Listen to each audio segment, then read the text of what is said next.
Bonjour à tous. Bonjour, chers passionnés de l'actualité, de tout ce qui se passe autour de nous. Le monde est obscur, le monde est devenu très flou et il faut des lunettes bien claires pour y voir bien clair. Alors, à travers cette vidéo, c'est un début, je tenais à partager mes découvertes, les fruits de mes recherches. Je vous rappelle que je suis étudiant en journalisme, donc tout ce qui est actualité, ça m'intéresse beaucoup. Du coup, j'ai trouvé bon de partager avec vous tout ce que je découvre, tout ce qui est caché, mais que vous devez savoir. Puisque nous sommes bombardés au quotidien par l'actualité, tu ne peux pas ne pas consommer l'actualité. C'est pas possible. Et dans ce flot d'actualité, des nouvelles que nous recevons, il faut bien sûr faire le tri. Et bien, comment le faire? Il faut avoir des outils, il faut être bien outillé pour voir bien clair dans tout ça. Sinon, nous devenons des margouillards qui sont manipulés, ou nous devenons tout simplement des moutons à la solde des médias qui eux-mêmes sont contrôlés par des hommes puissants, idéologiques, qui ont des idéaux, qui ont des projets pour la société, bons ou mauvais, et très souvent qui sont mauvais. Et donc, il faut comprendre ce qui nous provient des médias pour comprendre ce que les dirigeants du monde veulent. C'est indispensable.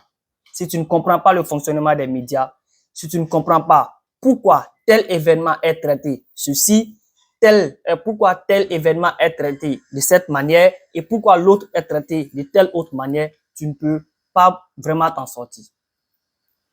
Alors, tout d'abord, il faut comprendre que tout est question de stratégie, tout est question d'intérêt, tout est question d'intérêt et encore intérêt. Que ce soit la France, les États-Unis, le Canada, la Belgique, l'Allemagne, tous ces pays ont des intérêts non seulement communs, mais aussi et surtout personnels. Alors, ils font des arrangements entre eux. C'est-à-dire que, puisque nous avons des intérêts communs, ou disons des intérêts personnels sur le même terrain, donc nous avons des intérêts communs, même s'ils peuvent être très souvent divergents. Qu'est-ce qu'on fait alors? On se partage le terrain tout simplement. On se partage le terrain et on s'entraide. Et donc, chaque fois qu'il y aura un problème dans tel coin du monde, tu verras toujours le nez de l'Occident. Entendez par là la France, les États-Unis, la Grande-Bretagne, l'Allemagne, la Belgique et tout. Ou disons simplement les États-Unis et l'Union européenne. On peut résumer l'Occident par ça, même si ça va un peu plus au-delà. Mais chaque fois qu'il y a un événement quelque part dans le monde, il y aura toujours le nez de l'Occident. Toujours, toujours. Ils sont partout. Les Européens, les Américains, ils sont partout. Parce que partout, ils ont des intérêts. Donc, tout les intéresse. Prenons le cas de l'Afrique. Il y a plein de coups d'État, plein de coups d'État, plein de coups d'État. Et bien sûr, les Européens, les Occidentaux, de façon générale, s'insurgent. Alors, coup d'État, non, la démocratie, ils veulent la démocratie partout. Il faut bien comprendre aussi c'est quoi la démocratie. Ah oui, tout ça, c'est à comprendre. Donc aujourd'hui, je ne vais pas vraiment entrer dans le vif du sujet. Ce sera plutôt une généralité pour briefer un peu tout ce que nous allons à traiter dans les prochaines semaines, dans les prochains mois. C'est très important de faire une généralité pour situer les intérêts et par la suite, on comprendra pourquoi telle entité ou bien tel pays agit de la sorte. C'est très important. Et donc, en Afrique, les pays les puissances occidentales se sont partagées le territoire africain. Vous allez voir les États-Unis, bien sûr, dans les pays plus anglophones, avec la Grande-Bretagne, parce que bon, c'est la langue anglaise.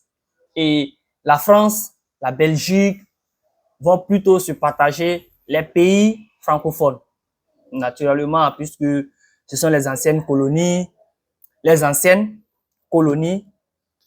qui sont quand même considérées encore comme des colonies. Et dans ce partage, il peut arriver que la France, qui est influente dans la zone francophone, ait des intérêts dans la zone anglophone. Et vice-versa. Les États-Unis aussi peuvent avoir des intérêts dans la zone francophone. Et bien, tout simplement, ils s'entraident. Ils s'entraident. Donc, pour les cas de coup d'État, lorsqu'il y a un coup d'État en Afrique et que les Occidentaux condamnent, sachez très bien que ce n'est pas pour que la démocratie soit rétablie, mais c'est forcer les nouveaux dirigeants à tenir compte de leurs intérêts. Ça, il faut bien le comprendre. Tous les pays occidentaux savent qu'en cas de coup d'État, c'est extrêmement compliqué, voire impossible, pour faire encore revenir le président déchu en fonction. C'est extrêmement rare de voir quelqu'un faire un coup d'État et 2 jours, 3 jours après, il dit, bon, je m'excuse, je retourne en caserne, qu'il revienne au pouvoir. C'est pas possible. En tout cas, très rarement. Plutôt, les Occidentaux prennent acte. Le président qui était là assurait nos intérêts. C'est pourquoi il était là. Sinon, s'il n'assurait pas les intérêts, il ne serait plus là. Ça, c'est clair. Et maintenant qu'il n'est plus là, toi qui es là, qu'est-ce que tu nous réserves?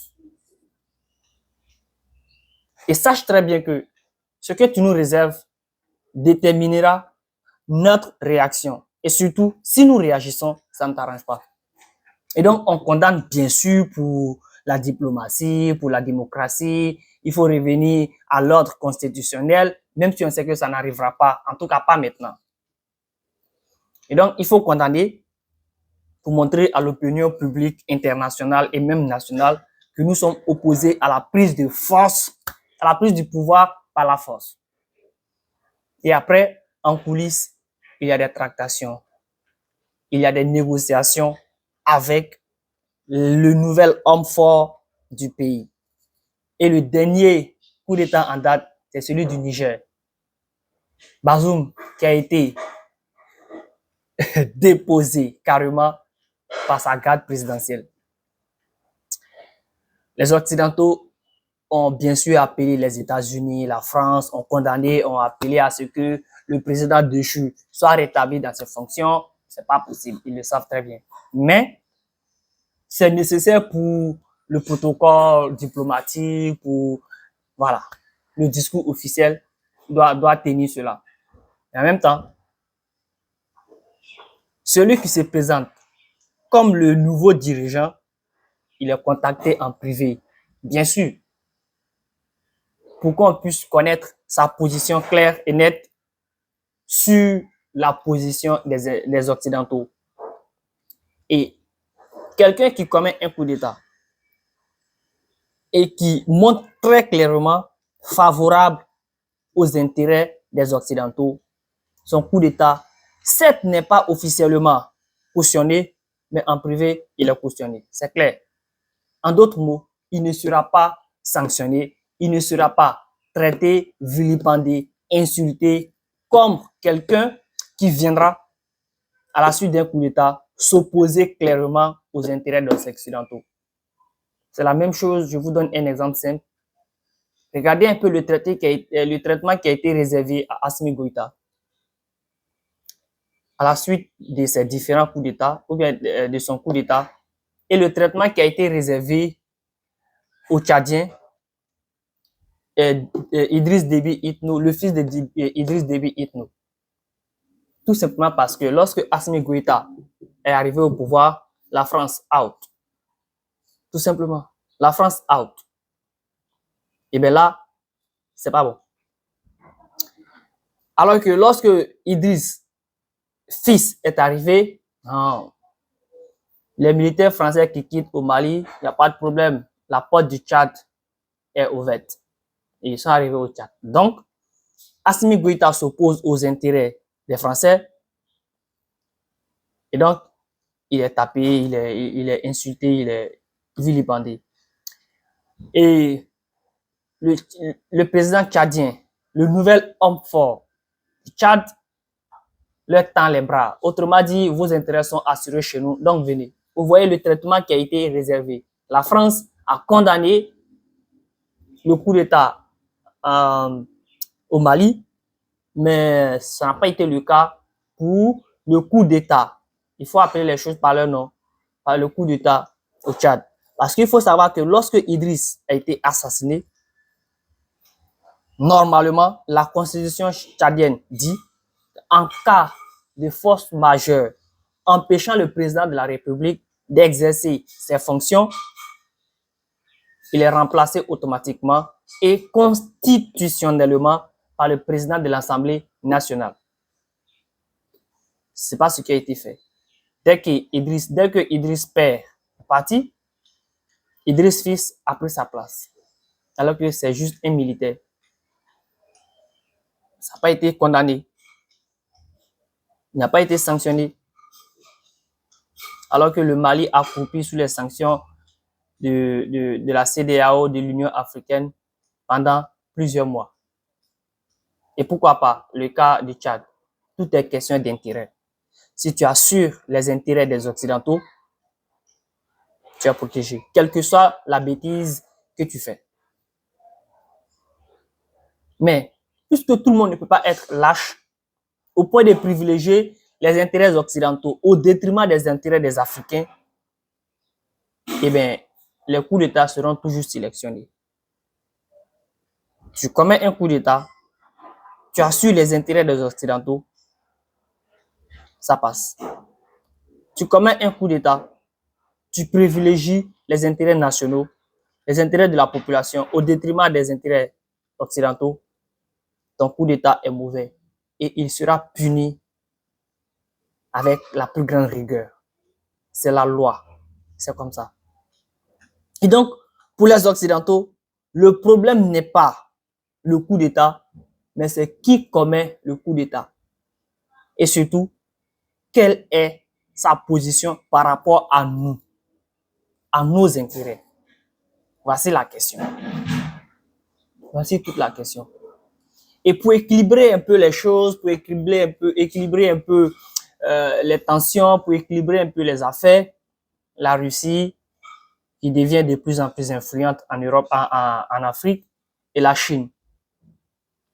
Ça commence à bousculer, mais en même temps, comme je l'ai dit, les intérêts des Américains, des Européens se rejoignent, et donc ils font affaire ensemble. Les intérêts des Russes et des Chinois, même si ils ont des divergences, se rejoignent quelque part. Parce que Russes et Chinois ont les mêmes valeurs, la même approche de la démocratie. Ils sont bien sûr opposés à la démocratie. Ils sont plutôt conservateurs, c'est-à-dire que ce sont des pays qui estiment que les Européens sont en décadence morale. Ils ont perdu leur moralité. Ils vont tout droit vers le mur, moralement parlant. On parle d'homosexualité, de pédophilie, de changement de sexe, de féminisme, de tout. Alors que les Chinois et les Russes sont opposés à tout cela. Ce sont des gens qui sont ancrés dans leur tradition religieuse. Ce sont des gens qui sont ancrés dans leurs valeurs culturelles. Et donc, tout ce qui est idée occidentale, ils sont vraiment opposés à tout cela. Du coup, compte tenu de leur convergence culturelle, de leur convergence politique, de leur convergence idéologique, de leur convergence religieuse, ils se mettent ensemble pour tenir tête aux Occidentaux. Pour tenir tête aux Occidentaux. Et donc, lorsqu'ils arrivent en Afrique, ils vont traiter affaires. Mais pas avec autant de complicité que chez les Occidentaux. Parce que la Chine n'était pas aussi présente. La Chine cherche vraiment à prendre ses marques. Bon, elle a déjà ses marques, mais pas de façon continuelle comme les Occidentaux. Ils sont là depuis la colonisation, et après la colonisation et les indépendants ont continué à être là, alors que la Chine est arrivée très en retard, même si elle a étendu ses intérêts avec beaucoup de rapidité. Et la Chine est plus présente en Afrique économiquement, militairement non, parce que la Chine même a accumulé plein de retards au niveau militaire par rapport aux Occidentaux. Et la Russie, qui est en avance militairement, mais extrêmement en retard au niveau économique. Et donc, pour asseoir leur domination en Afrique, chacun va utiliser ses forces. Étant donné que la force de l'autre est la faiblesse, la force de l'un est la faiblesse de l'autre. Et la faiblesse de l'autre est la force de l'un. La force de la Russie, c'est au niveau économique. Alors que la force de la Chine, c'est au niveau économique. La force de la Russie est au niveau militaire et la faiblesse de la Chine est au niveau militaire. Et donc, qu'est-ce que la Chine propose aux Africains? Le côté économique, le business. Qu'est-ce que la Russie propose aux Africains? Le côté militaire. Et donc, en quelque sorte, les Africains, s'ils arrivent à tirer profit de cette situation, vont gagner sur les deux tableaux. Alors que avec les Européens, tu mets tout ce que tu as dans le même sac. Au niveau économique, c'est avec la France. Au niveau militaire, c'est avec la France. Au niveau diplomatique, c'est avec la France. Et donc, la France peut te bloquer sur tous les plans. Tous les plans. Il suffit que la France dise non et c'est fini. Alors qu'en Russie, avec la Russie, tu négocies des affaires militaires. Et de l'autre côté, tu négocies des affaires économiques. Et donc, tu diversifies en réalité tes partenaires et aussi une meilleure gestion de tes affaires en fonction de tes intérêts. Et voici l'atout formidable que le bloc chino-russe propose aux Africains. Et c'est très alléchant. C'est un deal dans lequel chacun peut gagner. Et ce qui fait aussi la différence et l'attrait du bloc Chine-Russie, c'est qu'ils ont une approche différente de la démocratie par rapport aux Occidentaux. Lorsque la France veut faire une affaire avec un pays africain, la France va poser des conditions au niveau démocratique, au niveau des droits de l'homme, au niveau culturel, au niveau sur tous les plans. OK? Alors que la Chine, même qui n'est pas un pays démocratique, ne peut pas imposer des règles démocratiques avant de traiter affaires avec les pays africains. La Russie, idem. La Russie n'a pas une approche libérale de l'être humain. C'est-à-dire l'être humain est libre de faire ce qu'il veut. Ce n'est pas ça la situation en Russie. Ce n'est pas la situation en Chine. Et on peut même parler de l'Inde. L'Inde aussi qui rejoint le bloc Chine-Russie. Parce que ce sont des pays qui sont tout d'abord ancrés dans la culture traditionnelle, dans leur tradition. Et donc, le fait de dire chaque fois droits de l'homme, démocratie, ceci, c'est pas leur problème.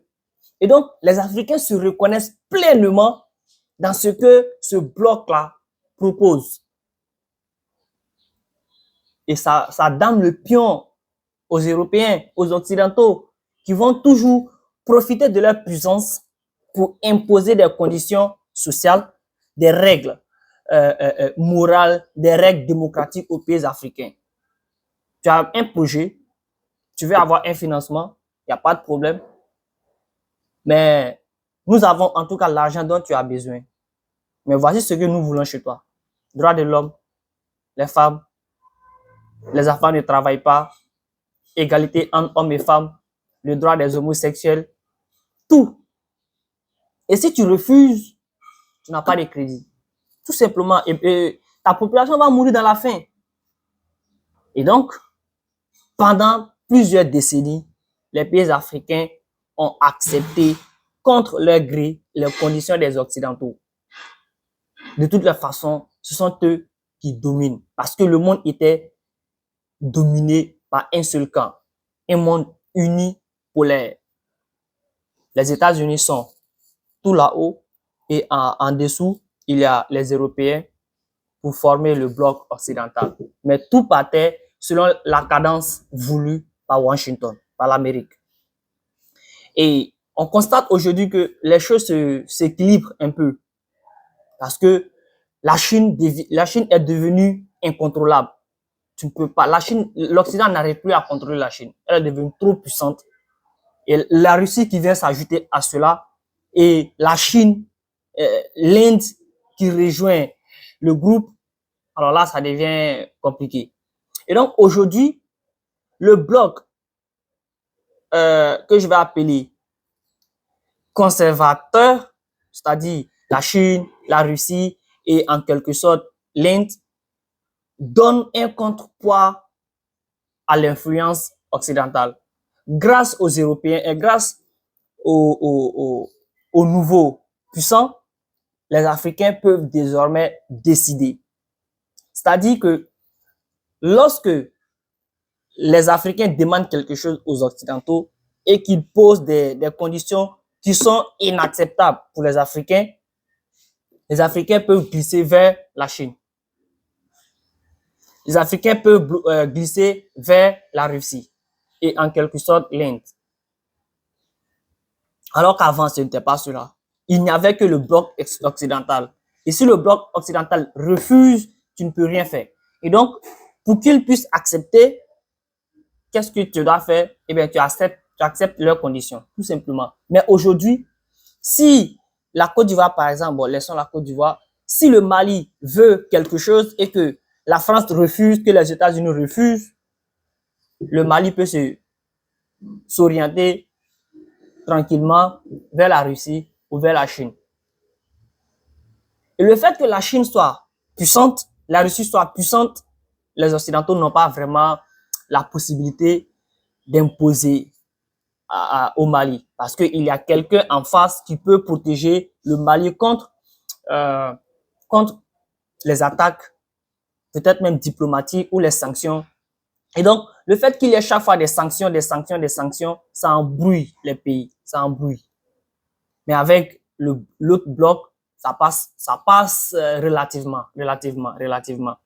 Même si ce n'est pas encore l'équilibre total 50-50, mais on sent de la force du côté des Chinois et qui proposent des alternatives aux pays africains. Maintenant, c'est à l'Afrique de tenir compte des réalités et de se dire, à un moment donné, il faut équilibrer les affaires, il faut équilibrer les choses. Et c'est un discours qui commence de plus en plus à émerger dans les propos des présidents. Le président, par exemple, sud-africain Cyril Ramaphosa, qui a tenu un discours exceptionnel face à Emmanuel Macron en France. Et le président kenyan aussi, Uhuru Kenyatta, qui a fait la même chose. Et d'autres, plein de présidents commencent aujourd'hui à s'exprimer.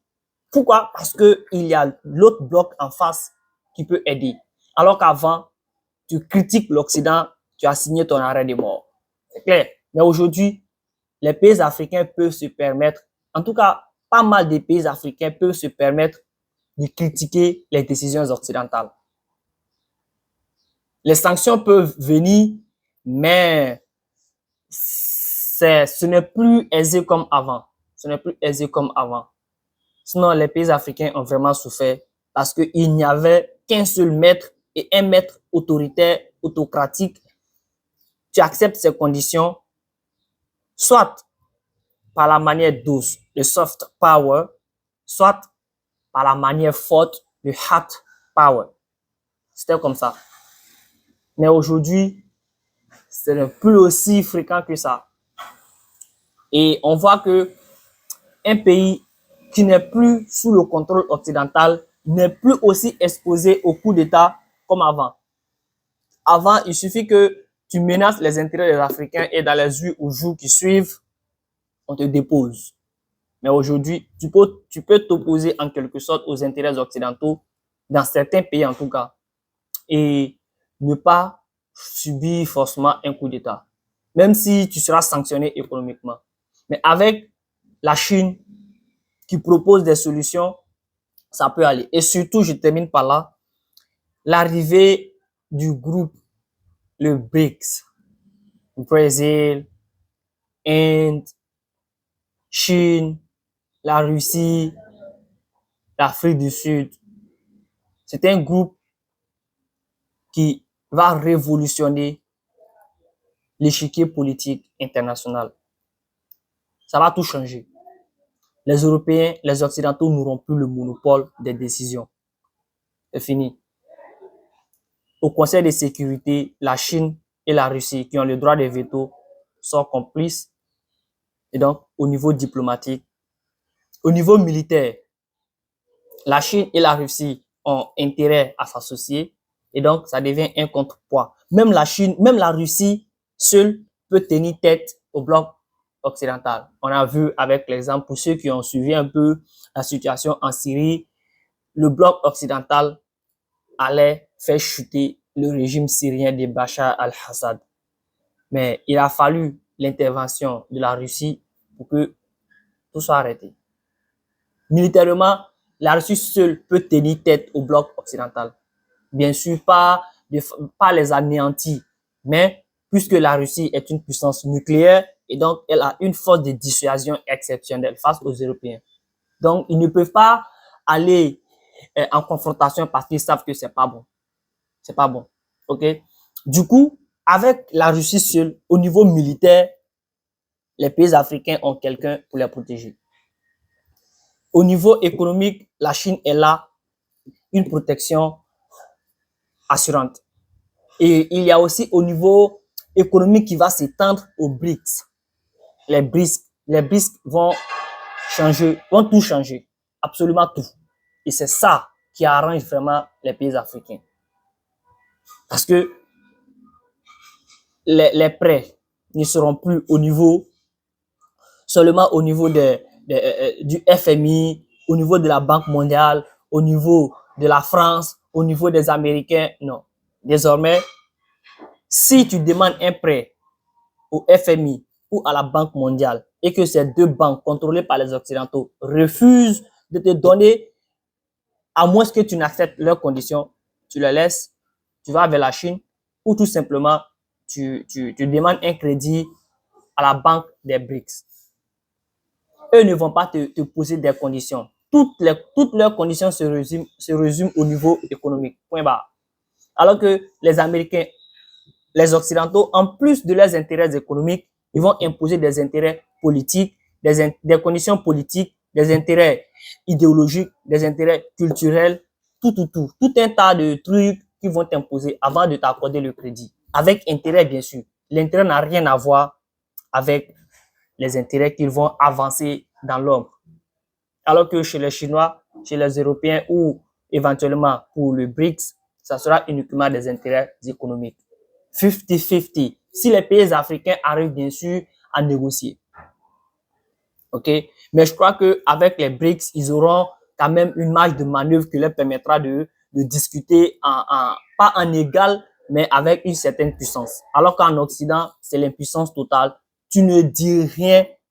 Tu dis, j'ai besoin de 50 milliards de dollars. On dit, OK, mais voici nos conditions. Oui ou non. Et tu sais très bien que ton non ne t'arrange pas. C'est le oui ou oui. Et tu acceptes parce que tu n'as pas le choix. Mais aujourd'hui, avec les autres, quand tu as plusieurs possibilités, plusieurs choix à faire, tu choisis en fonction de tes intérêts.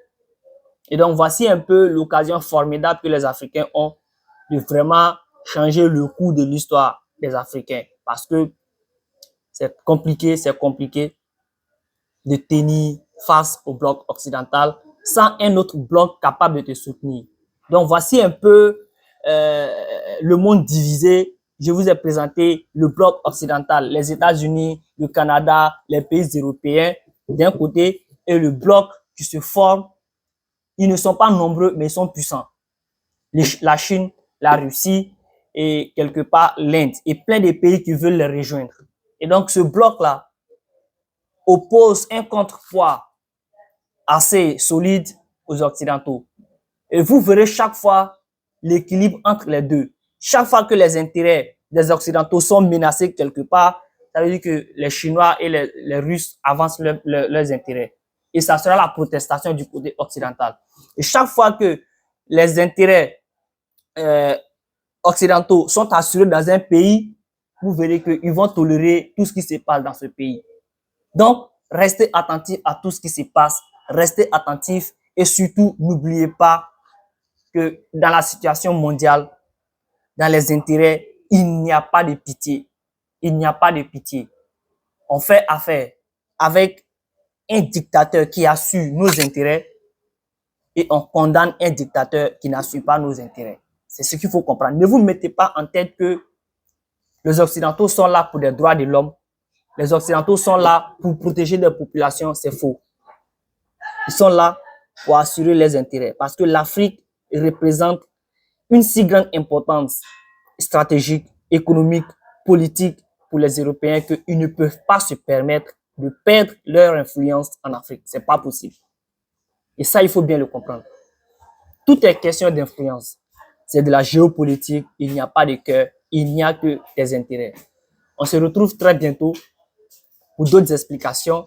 Si vous avez des choses à ajouter, peut-être que des points que je n'ai pas forcément abordés, je vous entends en commentaire. Dites-moi tout ce que vous voulez que j'aborde, tout ce que j'ai raté, tout ce que je n'ai pas su développer ici. Je ne suis pas un spécialiste de la chose qui vient vous déverser du savoir. Je veux plutôt une interaction entre nous.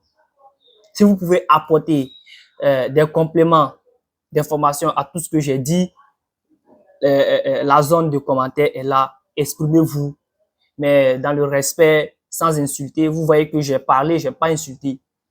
Mais j'ai appelé les choses par leur nom, sans insulter. J'ai dit les États-Unis, j'ai dit la France.